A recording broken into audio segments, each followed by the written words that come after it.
Convegno che giunge al Giro di Boa con la quarta corsa, un confronto per sole femmine di 3 anni, 1660 i metri da percorrere.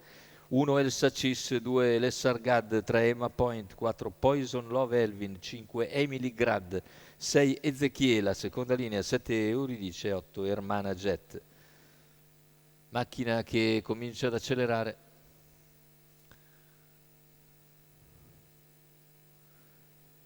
In avvio la velocità di Poison Love che prova a superare Emma Point che si oppone. Insiste Poison Love Elvin e sfila in 100 metri. La terza posizione lungo la corda per Elsa Cis. Poi Elessargad e via via gli altri. Le altre, anzi, con all'esterno Emily Grad che non tarda a progredire. Emily Grad dopo 350 metri di gara avvicina la battistrada e arriva al sediolo. A contatto si mantiene comunque Emma Point, più indietro Elsa Cis.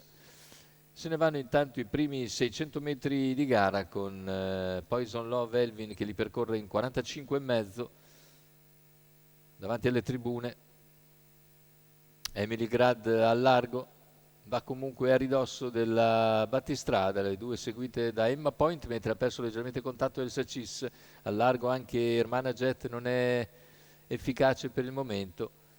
Poi Elessargad e le altre. Si arriva così al chilometro con la favorita che lo percorre in 1:14,8. All'esterno rimane coraggiosamente Emily Grad, a contatto prova a restare anche Emma Point, ma a 500 dalla conclusione le prime due si scrollano di dosso, o cercano di farlo almeno. L'allieva di Manuel Pistone prendono vantaggio infatti sulla curva finale con Emily Grad che rimane sempre al sediolo di Poison Love, che entra comunque con una lunghezza abbondante di vantaggio addirittura d'arrivo e allunga con decisione nelle battute conclusive.